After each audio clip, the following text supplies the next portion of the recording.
So I moved down to Wiltshire, gosh, it must be 20 years ago, and thought, well, I'm in the country now, so I need to take up a hobby.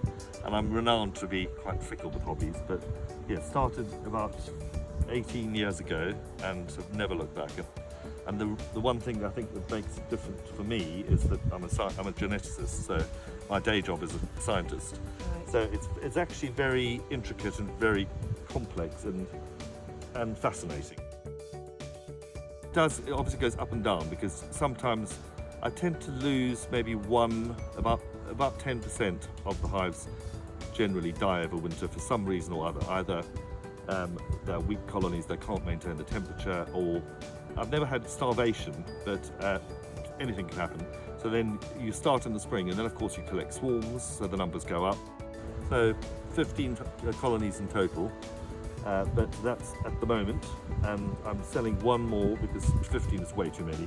I mean, a commercial beekeeper would have 100, 150, 200 hives.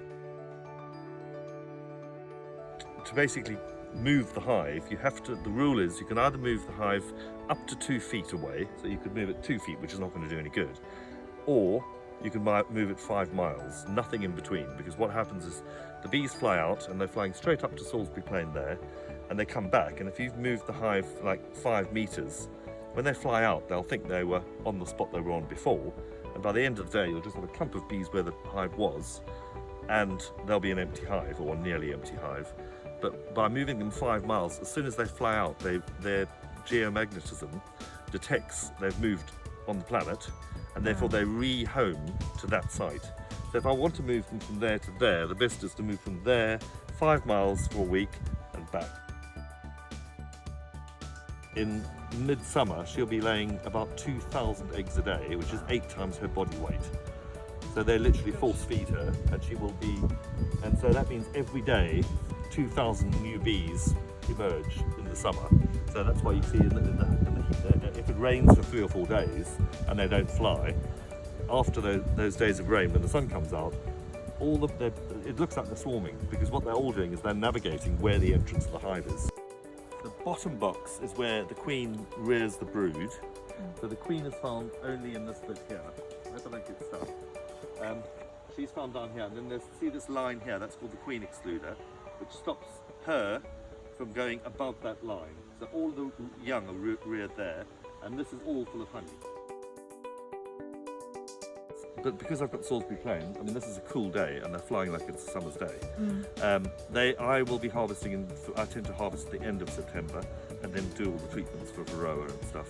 But people who live literally 5 miles that way, all the people in my club and stuff, and the chairman of the association, they've all packed up. They pack up in end of July, August. This year, in the spring, from these 4 hives, I harvested about 600 pounds of honey, which is 1,200 jars. Compared to the 10 over in East Chisholmbury, where I got about another 600 from 10, but I got, that amount from 4.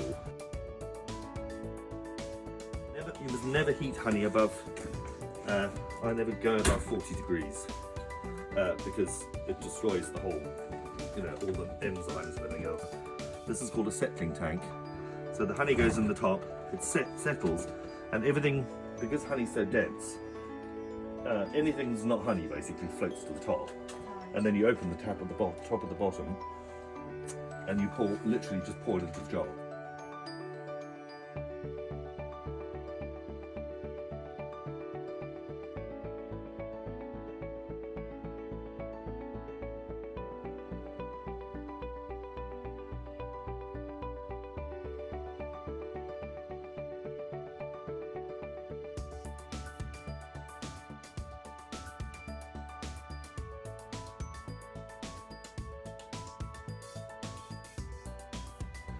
So what we're looking at here is, these are all the empty cells that have been spun. So they would have been capped, and then you use a special fork to lift to basically pull the caps off.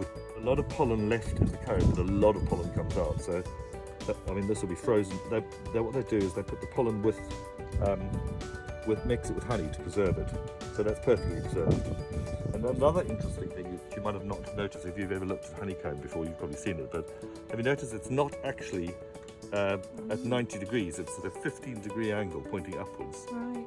Because when they put the nectar in, it's very liquid, and that stops it flowing. So once you've done the harvest, you put the bees back in the boxes, and you put the box back on the hive for like 4 days, and they will clear all the remnants of honey, because they hate mess.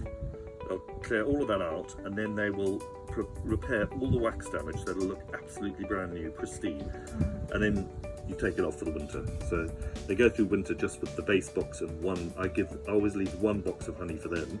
I don't feed them sugar because I believe that they're collecting honey for a reason, because it's diverse, it's got proteins, it's got the pollen and everything else in it. Whereas if you just feed them sugar, which a lot of commercial beekeepers do, which is obviously they want maximum yield, it's better for them, and I think that's why I only lose 10% of the bees over winter. The peak of summer, a hive can be sort of up to 80,000 bees per colony, and then over winter they tend to drop that down to about minimum 10,000, because they've got to have enough bees to maintain temperature. And it's not actually the cold that kills bees, it's damp. So, bees can survive perfectly well in, in deepest, darkest Canada, where it goes down to -40. But if it's damp in the hive, then they really have difficulty. So in the winter, what happens? Do they kind of hibernate? Or? No, they don't hibernate. They literally, so you can imagine they've spent the whole of the summer collecting honey. And what we've done by making these hives, instead of a tree trunk, which is very irregular, it's so optimal for them that they can produce huge amounts of honey. Then I take everything bar one box off, leave that box on for them, and then I will take that queen excluder out at the beginning of winter, because I want the queen to be able to go anywhere in the hive over winter, because she won't be laying much, but she needs to have access to food. So what they tend to do is they move as a cluster. They cluster around the queen to protect her, and they will move as a cluster throughout the hive, slowly eating their way. And eventually, come spring, they will have eaten probably 80% of the honey, and then they start again the next year. So they don't sleep, and they don't hibernate, but they won't come out until it's they won't fly until it's 12 degrees. And they sometimes will venture out very quickly, like if it's 10 degrees but sunny, you'll see them on, if it's Christmas Day and it's 9 degrees or something, they might literally fly out, do a poop, and come back in, because they don't like to poop in the hive. There are two types of honey. There's the spring honey, which is the set honey, and the runny honey, which is the summer honeys. It's just different flowers at different times of the year produce different levels of glucose to fructose. So in the spring, they produce much more glucose, which is a slightly smaller sugar molecule, and it's more volatile, and therefore the bees can smell it, and it attracts them to pollinate. And then in the summer, they produce fructose, and the fructose doesn't granulate, whereas the glucose does. So that's why the creamed honey, basically you take it off the hive, it looks liquid, just like we saw there, but as soon as you put it into that vat, within 3 days it sets rock hard, and then you have to gently warm it to 40 degrees and then mash it with this massive potato masher, which is quite fun, and then it's still flowing and creamy, and then it won't granulate again. In fact, I spoke to Heston Blumenthal once, and I said to him, as a scientist, what I want to try and do is to make a little ball, like a little balloon, where you coat it in honey and then you freeze dry, so you actually take all the water out of the honey. Because honey, when you're eating honey, it's about it can be sort of 16 to 19% water. But if you take that last bit of water out, it will then form a honey crystal, and then you inject blue cheese into that. And he was like, "Wow, that sounds amazing." Consumers, what they should be mindful about when buying honey? Local is actually really important, and not just because it supports the local economy, but for honey particularly, because it's very good for allergies. So if you're allergic to, oilseed rape or whatever flower at a specific time of year, because the bees are foraging on that in your environment, they will have lots of that pollen in the honey, and what it does is basically builds up a resistance to that allergy.